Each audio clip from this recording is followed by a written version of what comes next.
Pessoal, na sequência das nossas aulas em Hamartiologia, partimos agora para teorias que negam a realidade do pecado. Teorias que negam a realidade do pecado, tá ok? Então, começando aí pelo ateísmo. A realidade do pecado tem sido instrumento de debates longos. A realidade do pecado tem sido instrumento de debates por longos anos e por muitos pensadores. Há quem, para se ver livre do pecado, diz que ele não existe, nega a existência do pecado. Mas há quem afirma que o pecado existe, mas não do jeito que a igreja, tem pregado, não na forma como a igreja tem descrito. E aí o pecado existe ou não? Então, diante dessa duplicidade aí, dessa ambiguidade, qual é a nossa postura diante da situação do pecado? Encarar como existente ou negá-lo, negar sua existência? Para discorrer sobre isso, vale a pena comentar algumas teorias, dentre as quais, primeiramente, o ateísmo. O termo ateísmo vem do grego,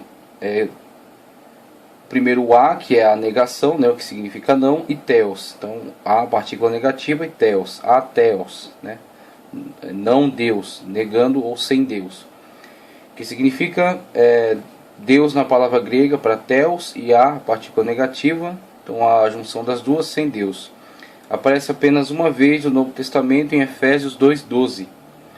Ali é usada na forma plural para designar a condição de estar sem o verdadeiro Deus. Enfim, o termo ateu significa sem Deus.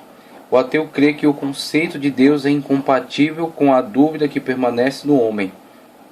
Opina ele que Deus deveria comunicar a sua existência e sentido aos homens, de tal modo que a questão se tornasse bem óbvia para todos, não deixando nenhuma sombra de dúvidas. Uma vez que isso não sucede, mostra que Deus não existe, mostra que não existe um Deus que esteja se comunicando com os homens. Então, a partir daí, com esta construção, vimos aí a questão da negativa de Deus em função de uma dificuldade de conhecimento.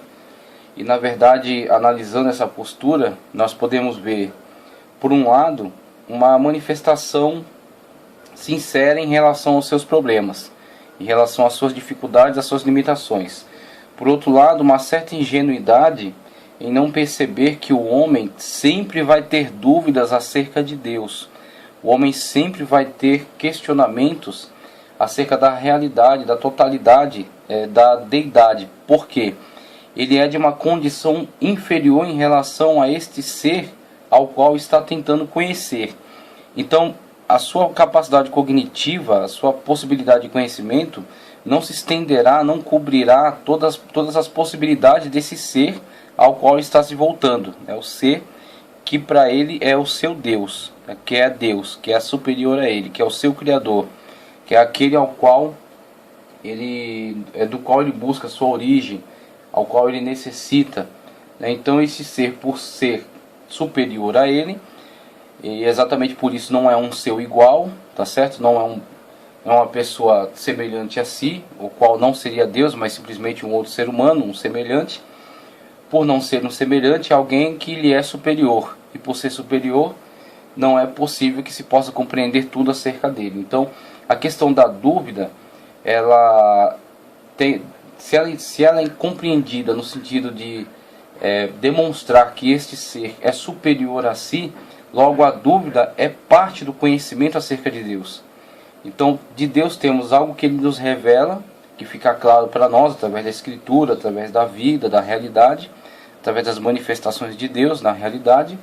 E algo sempre vai faltar, algo sempre vai estar numa incógnita, algo sempre vai estar por conhecer ainda, porque senão não seria um ser superior a si mesmo, senão não seria um ser que é diferente de si, seria um semelhante seu, ao qual pode ser amplamente analisado, compreendido, entendido, escrutinado, analisado.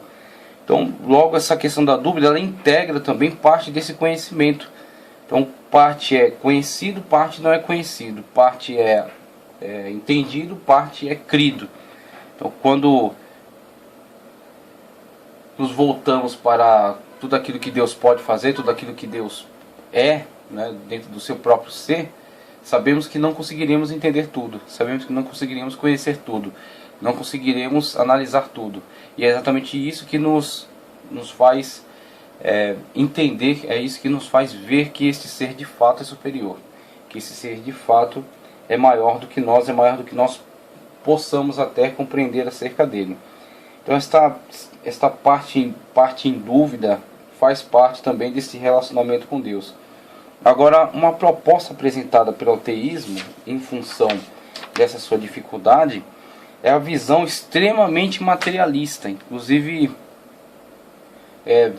contemporâneo a nós aí surgiu um grande autor, né, dentre os autores ateus, que desenvolveu a teoria do materialismo histórico, onde reinterpreta toda a história a partir desse ponto de vista estritamente materialista.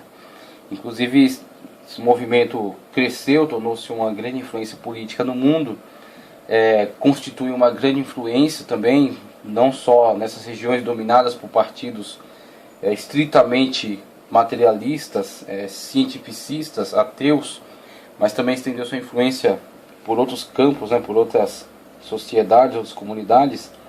E o seu escopo é que a história tem que ser reinterpretada toda a partir desse ponto de vista simplesmente materialista, descartando toda possibilidade sobrenatural, toda possibilidade de intervenção divina, uma vez que Deus não existe. Então, reinterpretando a história a partir desse ponto de vista. E quando assim vemos essa tentativa de reinterpretação, a única coisa que nos resta dessa construção é que há uma lacuna, há um espaço vazio, há uma coisa que não está completa. E às vezes não é nem a questão de falar somente acerca da divindade, da pessoa de Deus, mas num âmbito mais amplo, mais geral, falar acerca de manifestações sobrenaturais que estão presentes, que são vivenciadas por pessoas, mas que é negada pelos teóricos. Então os teóricos do ateísmo e do materialismo histórico tentam negar a todo custo as manifestações sobrenaturais, mesmo que sejam elas evidentes para as pessoas que estão vivendo, as pessoas vivenciam isso, têm isso como algo real, algo presente nas suas vidas, mas na teoria eles tentam negar. E aí surge sempre essa contradição. Então não traz a solução, não traz a solução definitiva para a questão, porque existe um campo em que ele está tentando fechar os olhos para ele, está tentando ignorá-lo, está tentando negá-lo, só que não pode ser negado pelos fatos, não pode ser negado pela realidade. Então o ateísmo tenta negar a essência de Deus por não compreendê-lo. Propõe o materialismo histórico, uma forma de explicação de todas as situações, reinterpretação de toda a história e de toda a realidade. Só que essa reinterpretação de toda a realidade tem um buraco, tem uma lacuna, que é exatamente as manifestações sobrenaturais. E dentre essas manifestações sobrenaturais, temos aí a manifestação do ser de Deus, que atrás o ateu tentou negar, mas que na verdade é existente. Não é porque nega a Deus que ele não exista. Então o ateu nega a Deus, mas Deus permanece existindo e as suas manifestações são possíveis de serem sentidas, suas manifestações são de fato vivenciadas pelas pessoas. Então vai haver sempre essa contradição. Então o ateu tenta negar que não existe pecado porque não existe Deus com o qual devemos prestar contas. Porque o pecado é essencialmente o hamartia, o errar o alvo, é um atentado contra Deus. Atentando contra Deus no sentido da destruição da ordem perfeita, destruição da sua criação perfeita, destruição da sexualidade pela imoralidade, destruição da saúde pelas doenças, destruição dos sistemas humanos, né, da comunhão, da união humana por meio da corrupção, da violência, da exploração de pessoas. Então destruição de tudo que é perfeito e belo em Deus por meio da deturpação, por meio da degradação. Então vimos cada ato desse que atenta, às vezes não diretamente contra a palavra de Deus ou contra uma regra de santidade, mas atenta contra o ser humano, contra a natureza, atenta contra Deus, é pecado contra Deus. Então, que então pode ser caracterizado ou não como crime pela legislação, mas independentemente disso é um pecado contra Deus, porque atenta contra a sua criação e a ordem perfeita das coisas. E aí o ateu tenta remover essa questão de pecado, tenta remover isso, tirar o pecado das consciências humanas a partir do pressuposto de que não exista Deus pelo qual devemos prestar contas. Isso é simplesmente é o começo do fim, isso é a destruição de toda a sociedade. Porque as leis estão positivadas, estão materializadas em códigos escritos, só que as leis, elas são simplesmente punições ou previsões de punição ou orientações, tá certo? Para um ato já cometido. Então, quando a pessoa está para cometer o ato, pode ser que ela conheça ou não aquela legislação. E aquela legislação, mesmo com cláusulas de punição, elas não impedirão o ato. Então, o homem pretende cometer um crime. Não é a lei que vai impedir de cometer o crime. Ele simplesmente vai ter a noção de que cometendo aquele crime, ele pode sofrer aquela sanção. Então, ele tentará cometer aquele crime de uma forma que não seja descoberto. Então, a lei não vai impedir o homem de cometer o crime. Quem impede de fato o homem de cometer um crime, cometer uma transgressão, cometer um ato que venha lesar uma outra pessoa, a única coisa que pode impedi-lo está no nível da sua consciência, porque a consciência interage com ele anterior aos fatos. Então, uma vez que ele começa a elaborar na sua mente a intencionalidade de realizar aquele ato que será lesivo, aquele crime, imediatamente a sua consciência começa a interagir com ele no sentido de apontar para ele o erro naquela ação. Não cometa esse crime, isso vai causar prejuízo, vai causar dano, isso vai causar dor, isso vai trazer punição a você, isso vai condenar você ao inferno, você será condenado por Deus, Deus está vendo seus atos. Isso é consciência. A consciência é antes dos atos, e a consciência sim, esta conduz a sociedade para um bem maior, essa conduz a sociedade para a plena vontade de Deus, né? Para a plena comunhão com Deus, para obter de Deus a satisfação, obter de Deus o prêmio de atos cometidos respeitando a sua santidade, respeitando a sua pessoa, né? Respeitando a pessoa de Deus. Então, com isso temos, se isso é retirado da consciência humana, se isso é removido, perde-se totalmente o controle. A sociedade está, com isso, entrando num caminho de desordem, de destruição, de caos, né? Porque perdeu o âmbito do controle por meio da consciência, de uma consciência lúcida, né? Acerca das suas ações, acerca dos seus atos, e que presta contas diante do tribunal de Deus, antes de qualquer outro tribunal humano vindo ou não a prestar contas, porque pode ser que ele consiga esconder seu crime dos homens, mas não dos olhos de Deus, né? Então, esse sim é um âmbito muito mais importante. Então, negar o ateísmo, que, como está aí no texto, o ateísmo nega a existência do pecado, uma vez que este está relacionado a uma atitude hostil contra Deus.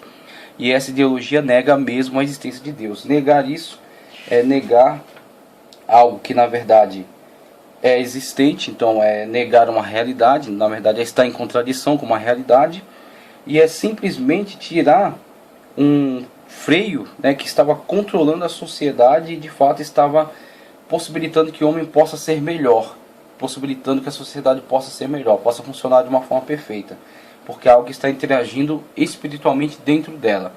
Não é algo simplesmente que vai trazer uma sanção a um ato já cometido, a um dano já causado, a uma lesão já feita, né? E simplesmente vai trazer lá uma punição a algo que já foi realizado. Não, é algo que está interagindo antes de ser realizado o ato, que pode impedir o ato. Quantos crimes você poderia ter cometido se você não tivesse uma consciência lúcida, desperta, que pudesse te conscientizar, que pudesse te despertar, pudesse te mostrar na hora, antes daquele ato, o dano que aquilo ia causar, e te demovesse daquela ação, que te tirasse daquela ação. Então, quantos crimes você poderia ter cometido se você não tivesse consciência? Quantos atos vergonhosos, quantas palavras nocivas, né? Quantas coisas das quais você poderia se arrepender, mas que você agora pode descansar tranquilo na sua consciência, por saber que não fez, por saber que mesmo tendo a vontade de fazer, não fez, mesmo tendo a intenção de fazer, desistiu, porque algo te convenceu. E este algo está dentro da sua consciência. E essa consciência é alimentada pela noção de pecado, que é a transgressão contra Deus. E assim, esta consciência de estar aprovado diante de Deus, de buscar aprovação por Deus, de buscar justificação perante Deus, te demoveu daquele ato que você ia tomar. Então você pensou na sua consciência: não vou fazer isso porque os olhos de Deus estão sobre mim e eu serei punido de uma forma ou de outra, nesta vida ou no além. Então, perante o tribunal de Deus, você buscou ser inocentado, desistindo daquele ato. Então, isso é de fato que funciona. Então temos aqui uma objeção: Deus não deixa de existir somente porque o homem diz que ele não exista. O simples fato de o homem colocar na cabeça que o mar não existe jamais fará com que o mar deixe de existir. Ele continua lá, mesmo o homem não crendo que ele esteja lá. Então, o problema do ateísmo é isso: ele não compreende, por ele não compreender, não aceita, por não aceitar, nega. Mas nega algo que, mesmo ele não compreendendo, existe, está lá. Quem disse que ele tem que compreender tudo? Se ele compreendesse tudo, não seria algo superior a ele, seria algo semelhante a ele, passível de ser analisado. Então Deus não é compreendido, de fato, faz parte, integra a sua grandeza, a sua natureza. A questão imanente é a questão transcendente de Deus, a questão imanente que está dentro de nós, aquilo que conhecemos de Deus, aquilo que Deus nos dá a conhecer. E a questão transcendente, aquilo que está além de nós, aquilo que compõe a inteireza de Deus e que não poderá ser capturado pela sua criatura, por ser um ser inferior a Deus. E ainda bem que somos. Se somos inferiores a Deus, somos controlados, somos aconselhados, somos dirigidos, somos alimentados pela grandeza do ser que é Deus. Agora, se Deus é semelhante a nós, é simplesmente um dentre nós, que inclusive pode ser dominado e manipulado, né? Então, a consciência de pecado, a consciência de Deus é fundamental para um indivíduo e para a sociedade integrada pelos indivíduos que têm uma consciência lúcida. Sem isso, tudo vai para o caos, tudo vai para a destruição. E aí temos também a questão do determinismo, conforme colocado aí, é a figura de Zenão, Zenão de Sítio. O determinismo afirma que todas as coisas estão de antemão determinadas, sendo assim, tudo o que ocorre, independentemente do ser bom ou mal, é apenas fato. E aí temos aí a questão do fatalismo, né?